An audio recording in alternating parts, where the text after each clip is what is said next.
Hi, welcome back to Vino Experience with David Alexander.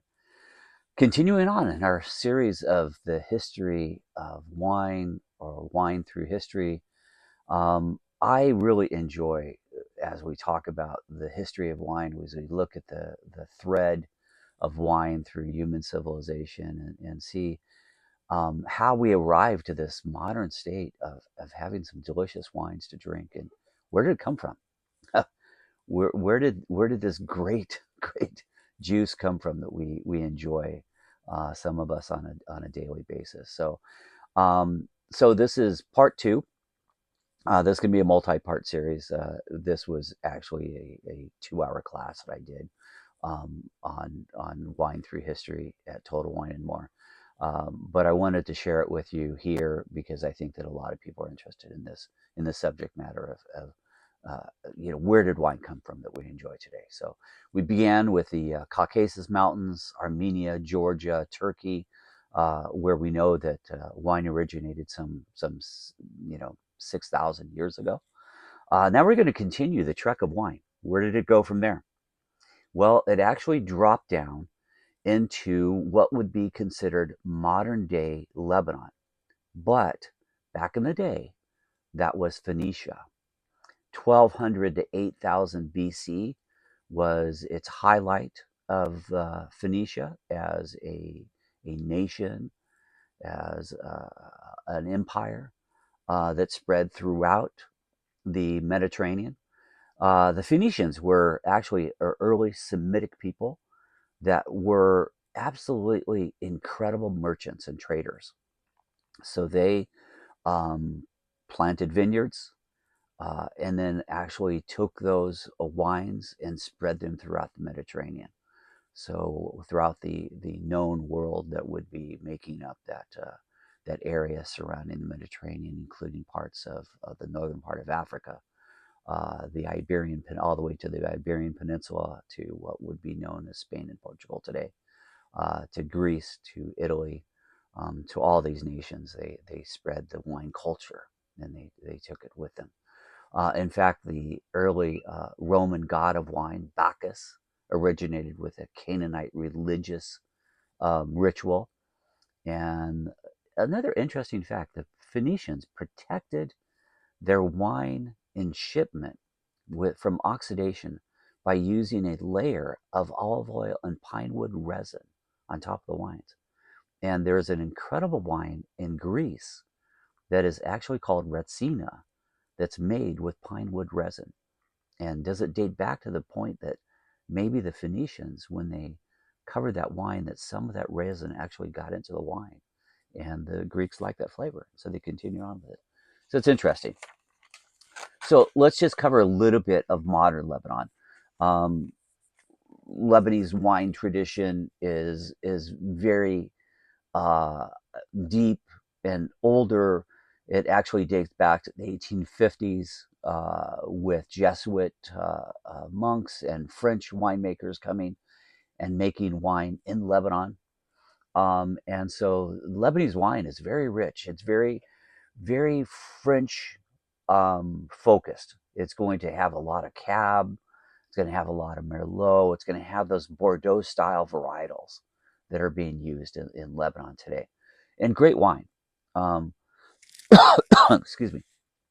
And I just think that the wine in Lebanon is a really good value for your money as well. So if you enjoy um, wines with that French kind of a note or a Bordeaux style to it, definitely try some Lebanese wine.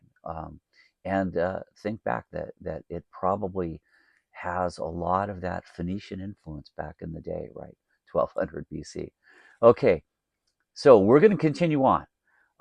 As you know, in these videos, we're going to taste some wine. But I'm not going to taste any Lebanese wine right now. I just didn't have access to some really nice Lebanese wine that I think that is fantastic. So if you ever get a chance to find Kasara, Ksara, it's available at uh, what's the name of that restaurant? It's a Lebanese restaurant, Divine. If you get a chance, Go to Divine Restaurant. They will serve Cassara to you. And that's beautiful wine. I mean, I wish we had it at Total Wine for $10. And we stopped carrying it for some reason. And so I just love that wine. And so I'd highly recommend try to get that wine. Let's go to Greece. Uh, heyday of Greece, 800 to 146 BC. As a empire, it spread its influence throughout Europe. And it's actually the second oldest known grape remnants have ever been found were found in Greece. So one of the earliest known wine presses is discovered in Crete island off of Greece. So Greek culture spread. So did Greek wine. They actually made wine in their colonies in Italy and Sicily, southern France and Spain. Incredible culture that spread wine because the Greeks were bringing a level of modernity, a modern expression of life, and with that they were spreading the culture of wine with that. And today we're actually going to talk a little bit about a regional grape called Agiorgitiko. Now, I'm probably not even pronouncing that right, so the Greeks probably they're going to be mad at me because I'm not saying it right. But anyway, it's a St. George's grape.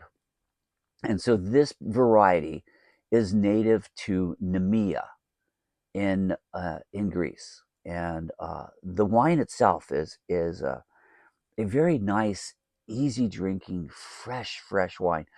Very close in style to Beaujolais.